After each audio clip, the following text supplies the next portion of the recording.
Hello and welcome to my channel. Well, today I'm gonna show you guys the codes you get. This ABS service, ABS and traction control service light pops on, pops up, while you're driving, or maybe low speed. Usually I have noticed it comes on, comes out, on and off, and it's like, and the truck has only 55, 56, or around 54,000 miles. So there's a lot of misinformation on this subject. You know what I mean? People saying, oh, that's a safety concern because your ABS is not working. Well, here is the thing. As you can see, this is a diesel. Where there says diesel, there's a def. I'm not going to start the truck. The message might come up or not, but I took a pictures of the message, and I'm going to display it on the screen right now to you guys.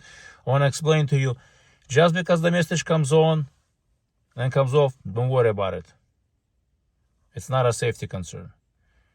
Because ABS does not work on regular basis. What I mean on regular basis, if you drive normally, ABS is off. It's not active.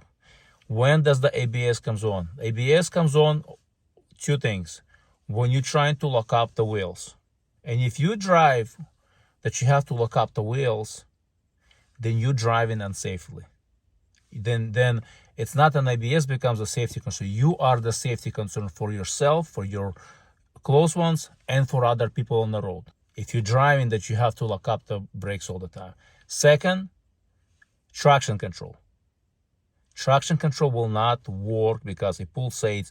When it senses which wheel spins, it locks up the wheel that spins to allow the traction, to allow the power to be transferred to the wheel that does not spin. That's only times the ABS system works.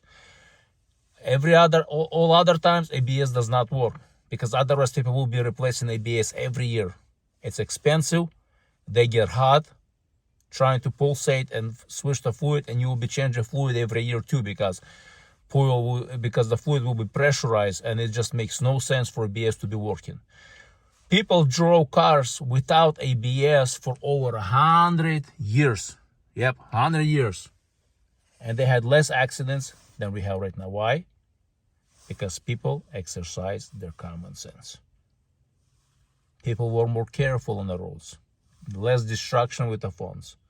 Let me show you where this pump and some of the solutions that people say you can do, you know what I mean? It's a beautiful truck, what can I say? And it's unfortunate that Ram is, whatever they did. This is 2018 from I think people say 2017, 2018, and now I'm having those issues.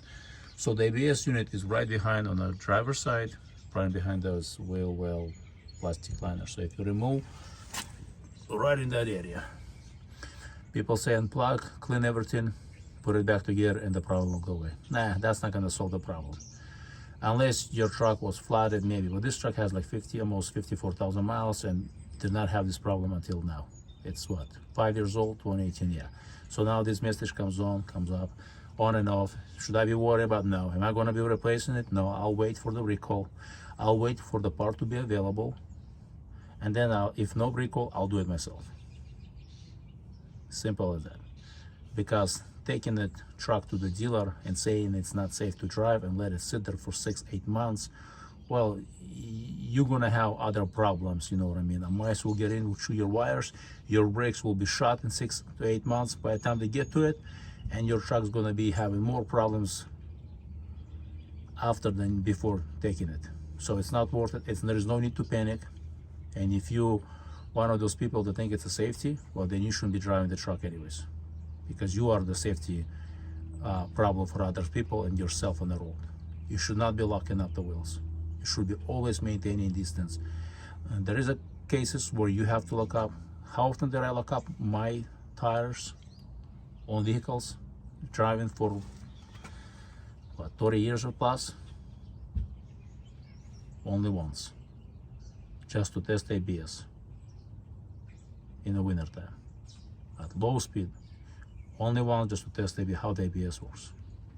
All the times you just take it easy. And I am in I live in the Rust Belt, so we have snow, we have ice. You just take it easy. If the conditions are bad, you just don't drive fast. You just don't allow yourself to lock up. So that's how you fix this problem.